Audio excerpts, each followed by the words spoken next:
የት ጠፍተሽ ነው? እኔ ክፍል ማን ገብቶ ነበር? አዎ ሮማን ተስተካክልልሽ ነበር። ሮማን? አዎ ምን ነው ፍቅር? አሳይመንት የጠፋ እሷ ናት የወሰደችው። ሮማን ምን አለ ደህና አንሶላ እንኳን ብታነጥፉ። በሚቀጥለው ስመጣ እንድታስተካክሉ ትፈልጋለሁ። ለነገሩ በዚህ ሁኔታ መምጣቴንም እጠራጠራለሁ።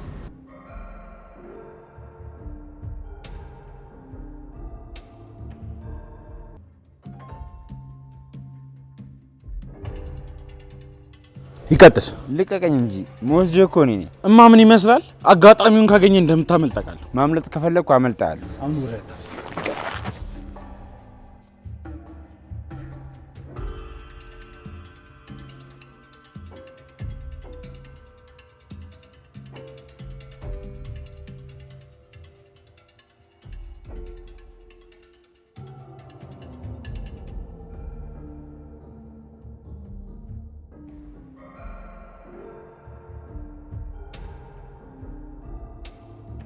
አሁን ጨርሰናል እናቴ። እኔ የምለው ይሄ ሆስፒታል ስም ያለው ትልቅ ሆስፒታል ነው። ምን ነው ያልተመቾት ነገር አለ እንዴ? አልጋውም ክፍሉ ምንም ንጽህና የለውም። ለዚህ ነው እዚህ ሀገር መምጣት የሚያስጠላኝ። ለመኖርም የማልመርጠው ለዚህ ነው። ይሄድብና ምን አለ ደህና አንሶላ እንኳን ብታነጥፉ። በሚቀጥለው ስመጣ እንድታስተካክሉ ትፈልጋለሁ። ለነገሩ በዚህ ሁኔታ መምጣቴንም እጠራጠራለሁ። ኦኬ ያው ብዙ እኮ ታማሚዎች ስላሉ ነው። አይ እኔ ብዙ ምክንያት አልፈልግም። አስተካክሉ ብያለሁ፣ አስተካክሉ። እሺ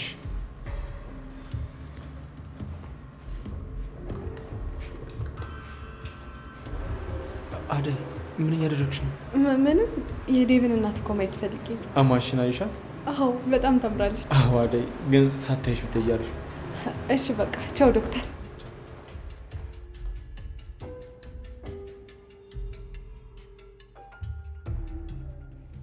ወሰደው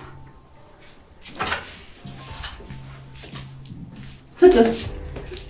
እማዬ የት ጠፍተሽ ነው? እኔ ክፍል ማን ገብቶ ነበር? አዎ ሮማን ተስተካክልልሽ ነበር። ሮማን? አዎ ምን ነው ፍቅር? አሳይመንት የጠፋ እሷ ናት የወሰደችው። ሮማን! አረ ተረጋጊ ልጄ። ሮማን! ፍቅር ተረጋጊ። ምን ይሆንሽ ነው ልጅቷ?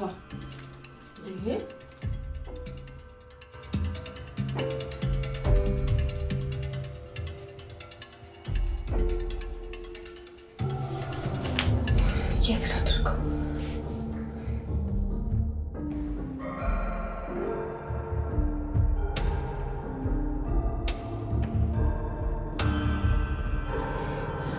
ፍቅር ካየችው ይሄ ቤት በአንድ እግሩ ነው የሚቆመው። እሷም ማወቅ የለባትም። ሮማን! ሮማን! ወይኔ ጉዴ ፈላ። የለሊ የቤት ካርታ ስለተገኘ ደስ ያላችሁ ይህን ቪዲዮ ላይክ በማድረግ ጀምሩ። ሰላም ጤና ይስጥልን። የተከበራችሁ የሰራተኛ ድራማ አፍቃሪያን በሙሉ ሰራተኛዋ አዳይ ክፍል 205ን በመጠባበቅ ላይ ያላችሁ በመጀመሪያ ይህን ቪዲዮ ላይክ እንዲሁም እንደተለመደው ኮመንት ላይ እየገባችሁ ሰራተኛዋ አዳይ ክፍል 205 ቶሎ ይለቀቅልን ማለት እንዳትረሱ። ውድ ቻናል ቤተሰቦች በክፍል 204 ላይ እንዳያችሁ ከሆነ እንግዲህ የለሊ የቤት ካርታ ተገኝቷል። ያገኘችውም ሮማን ነበረች። ነገር ግን አንድ በጣም አስደንጋጭ ነገር ተፈጥሯል። ምክንያቱ ምንድነው ካላችሁ እንግዲህ ሮማን ያንን የቤት ካርታ ካገኘች በኋላ የምትደብቅበት ቦታ አታ ነበር እና ወደ ክፍሏ በመውሰድ እንግዲህ አልጋ ስር ነበር ያስቀመጠችው። ልክ በሰዓቱ እንግዲህ ፍቅርም ደግሞ ወደ ክፍሏ ስትገባ እንግዲህ ካርታውን ልታገኘው አልቻለችም ነበር። እናም ሮማን ወደ ክፍሏ እንደገባች ስታውቅ እንግዲህ የወሰደችው ሮማን ናት በማለት ሮማንን ልታፋታት እንግዲህ ወደ ሮማን እየጮች ነበር የሄደችው። ወደ ቻናል ቤተሰቦች ይህን ነገር ሮማን አሳልፋ ትሰጣለች ወይስ ምንም ነገር አላየውም ብላ ትክዳለች? ሀሳብ አስተያየታችሁን ኮመንት ላይ አስቀምጡልን። እንደኔ ሀሳብ ከሆነ ሮማን ይህን ነገር አሳልፋ ባሰጥ አሪፍ ይመስለኛል። ምክንያቱም ይህን ነገር አሳልፋ ሰጠች ማለት በድጋሚ ያንን ካርታ ሊያገኙ አይችሉም።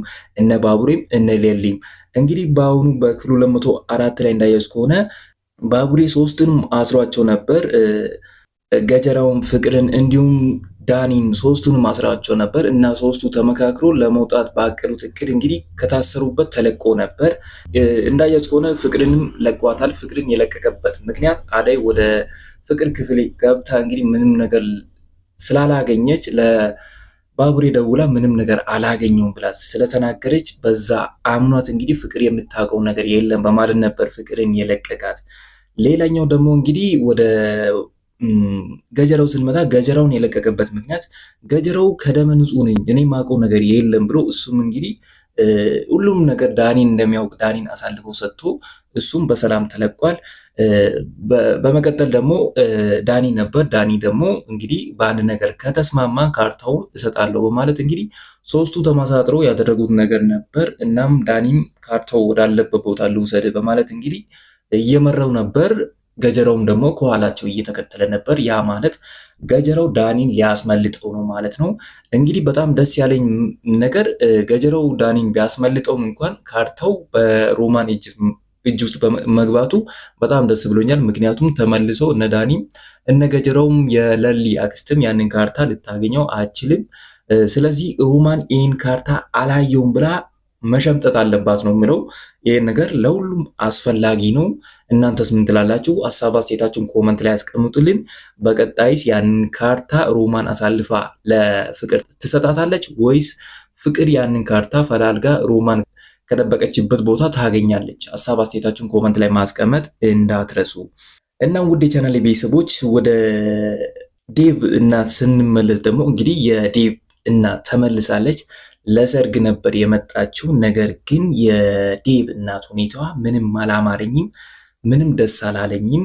ከሁኔታዋ እንደተረዳሁት ከሆነ ሰው የመናቅ አባዜ አለባት። እንግዲህ ሰውን እየናቀች ነው፣ ሀገሯን ኢትዮጵያንም ጭምር በዛው ልክ እንግዲህ በጣም እያንቋሸሸች ነው። የኖረችው ከሀገር ውጭ ቢሆንም እንግዲህ ሀገሯ የተወለደችበት ነው፣ ያደገችበት ነው። አሁን ላይ ነገሮች ተሻሽሎ ወደ ውጭ ሀገር ስለሄደች ብቻ የበፊት ማንነቷ ረስታ ሰውን እንደዛ ማንቋሿ ምንም ደስ አላለኝም። በዚህ ሁኔታ ከቀጠለች እንግዲህ አደይንም ጭምር የምትቀበል አይመስለኝም። እናንተስ አይመስላችሁም? ሀሳብ አስተያየታችሁን ኮመንት ላይ ያስቀምጡልን። የዴቭ እናት ትክክል ናት? ከተመቻችሁ እንግዲህ ተመችታናለች ማለት እንዳትረሱ። እኔ በበኩሌ ከሁኔታዋ ምንም ደስ አላለችኝም። እንግዲህ የፍቅር እናትም ያው ባህሪዋ ነው ብትልም ለኔ አልተመቸችኝም። ምክንያቱም በዚህ ሁኔታ ከቀጠለች ከማንም ጋር ልትስማማ አችልም። ሰውን እያስቀየመች ከሰው ጋር በጭራሽ ልትግባባ አችልም። ከመምጣቷ ነበር እንግዲህ ሁኔታዋን እንዳየው ነበር የተረዳሁት። የዴቭና አደይን ሰርግ እንደማትፈልግ እንደምትናገር ከአሁኑ ነበር የገባኝ። ሌላኛው ነገር ደግሞ እንግዲህ የኩኩሻ ነገር ነው። ኩኩሻ ለአደይ የነገረቻት ነገር አለ። ሰርጉ እውነት መስሎሽ እንግዲህ ሰፍ ብለሽ እንዳትጠብቂ፣ በትንሽ ነገር ለሚፈርስ ትዳር ዛሬ ተጋብታችሁ ነገ ለምትፋቱት ነገር እንደዚህም ደስ አይበልሽ ምናምን ስትል ነበር። አነጋገሯ እንግዲህ ያው ለሌላ ሰው ባይዋጥም ልክ ነው የተናገረችው ነገር። እናም አሁን ላይ ኩኩሻ ያለችውን ነገር ሊሆን ያለ እየመሰለኝ ነው። እናንተስ አይመስላችሁም?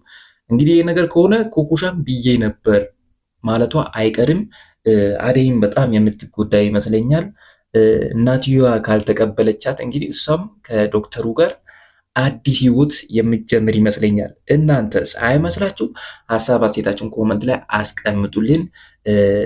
በዚህ ጸባዩ ፍቅር ደግሞ አንዳንድ ነገሮችን ከነገረች አደይን የመጨረሻ ልጠላ ትችላለች። ልጄ ይችን ሴት አያገባትም ልትልም ሁላ ትችላለች። ከሁኔታዋ እንደተረዳሁት ከሆነ ፍቅር ደግሞ እንደምታቀሳስር እርግጠኛ ነኝ። ያንን ነገር ታደርጋለች። ምክንያቱም ዴቭን ስለምትወደው አደይና ዴቭ እንዲጋቡ በጭራሽ አትፈልግም። ስለዚህ ይህን ነገር ፍቅር ታደርጋለች፣ ከማድረግ ወደኋላ አትልም ነው ብለው። እስቲ እናንተስ ምን ትላላችሁ? ሀሳብ አስተያየታችሁን ኮመንት ላይ ማስቀመጥ እንዳትረሱ። ወደ ዶክተሩ ስንመጣ ደግሞ እንግዲህ ዶክተሩ የሩታን የፍቅር ጥያቄ ቢቀበላት እንግዲህ ሩታ አሁን ላይ ዶክተሩን በጣም እንደምትወደው አንዳንድ ምልክቶችን እያሳየች ነው። እወድሃለሁ ብላም ነበር። ነገር ግን ዶክተሩ ብዙም አልባነነም መሰለኝ፣ ግራ ተጋብቷል። ምክንያቱም እሱም በሌላ ሰው ፍቅር እየተሰቃየ ነው። የሩታን ሁኔታ ላይረዳትም ይችላል። ተረድቷትም እንግዲህ እቺ ሴት ለእኔ አትመጥነኝም በማለት ልጅ ናት በማለት እንግዲህ ሊያልፋትም ይችላል ብዬ አስባለሁ። ቢሆንም ግን እንዳሳብ እስቲ ሁለቱ ቢጣመሩት የዴቭና አደይ ህይወት ከሚበጠበጥ ዶክተሩም እንግዲህ የራሱን ይዞ አርፎ ቢቀመጥ እሱም እንደዛ ነጋ ጠባ ከሚጨነቅ አደይን እያሰበ አደይ የሌላ ሰው ልትሆናት እያለ ዝም ብሎ ከሚወዛገብ ከሩታ ጋር ቢጣበሱስ? እስቲ ምን ትላላችሁ? ሀሳብ አስተያየታችሁን ኮመንት ላይ አስቀምጡልን። እኔ እንግዲህ እንደ ሀሳብ ነው የሰጠዋችሁ። እናንተ ደግሞ ሀሳባችሁ ምን እንደሚመስል ኮመንት ላይ አስቀምጡልን። በቀጣይ እንግዲህ ኮመንታችሁን አይቼ በክፍል 206 ላይ ደግሞ አብረን የምንወያይ ይሆናል። ሁላችሁም ኮመንት ላይ መሳተፍ እንዳትረሱ። ሌላኛው ነገር ደግሞ የአሹና ሮማን ጉዳይ ነው። እንግዲህ አሹና ሮማን እንግዲህ እንደተጣሉ ያው የሚታወቅ ነው። የሚሆነበት ነገር ደግሞ አሹ ሮማን እየተረዳችኝ አይደለም እንደማፈቅራት እያወቀች እንግዲህ እየቀለደች ነው፣ አልገባኝም እያለች ነው በማለት ከእሷ ጋር ትንሽ ተቀያይሞ ነበር። እናም እኔ አሹም ትክክል ነው አልልም፣ ሮማንም ትክክል ናት አልልም። ምክንያቱም አሹም አጥፍቷል፣ ሮማን ያው አጥፍታለች ማለት አይቻልም። ምክንያቱም ሴት ናት፣ ከሱ ዘንድ የፍቅር ጥያቄ ትፈልጋለች። ፈልጋ እሱ በግልጽ እስካልነገራ ድረስ በምኑ አውቃ ነው እንግዲህ አፈቅራለሁ መልሳ የምትለው እኔም እወዳለሁ የምትለው የፍቅር ጥያቄው የምትቀበለው? ስለዚህ አሹም ጥፋት አጥፍቷል። ምንም ነገር ሳይናገር ዝም ብሎ በሙዚቃና በምሳሌ እየነገራት ለምን አትረጅኝም ማለት ተገቢ አይደለም፣ ትክክልም አይደለም እንደኔው ሀሳብ። ስለዚህ ግልጹን ፊት ለፊቷ ቆሞ እንደሚያፈቅራት ነግሯት አልፈልግም ካለች ያንን ሁሉ ነገር ማውራት አለበት። እንግዲህ አዎ አትፈልገኝም ምናምን ማለቱ የማለት እውነትም አለው። አሁን ላይ ዝም ብሎ ዙሪያ ጥምጥም አውርቶ አልተረዳችኝም ማለት ክላሽ አያደርግም። አሹ ይህን ነገር አስብበት። ሮማንም ያው ትወዳለች፣ ግን ከአንተ ዘንድ ትክክለኛ የፍቅር ጥያቄ እየፈለገች ነው። ስለዚህ አንተ ቆፍጠን ብለህ እንደ ወንድ አፈቅርሻለሁ ማለት እንዳትረሳ። በቀጣይ ክፍል ይህን ነገር ካላደረግ እንግዲህ ሮማን የአንተን የፍቅር ጥያቄ እንዳትቀበል ነው ማደርገው። ሮማን አንቺም አስብበት። አሹ በስነ ስርዓት የፍቅር ጥያቄ እስካላቀረበልሽ ድረስ የፍቅር ጥያቄውን በጭራሽ እንዳትቀበይ። ትንሽ እሱም ይሰቃይ እና ምስቲ እናንተስ ምን ትላላችሁ? በአሹና ሮማን ጉዳይ ሀሳብ አስተያየታችሁን ኮመንት ላይ አስቀምጡልን። እና ውዴ ቻናሌ ቤተሰቦች እስከዚሁ ድረስ መምጣታችሁ ካልቀረ ሰሞኑ እንግዲህ ላይካችሁም ሰብስክራይባችሁም በጣም እየጨመረ ነው። በዚህ ሳምንት እንግዲህ 100 ሺህ እንገባለን ብዬ አስባለሁ። ስለዚህ ሁላችሁም ለዚህ ቻናል አዲስ ከሆኑ ሰብስክራይብ፣ እንዲሁም ይህ ቪዲዮ ለብዙ ሰው እንዲደርስ ላይክ ማድረግ እንዳትረሱ እያልኩ እኔ ከወዲሁ ልሰናበታችሁ። ሁላችሁም በያላችሁበት መልካም ጊዜ ይሁንላችሁ። ቻው ቻው።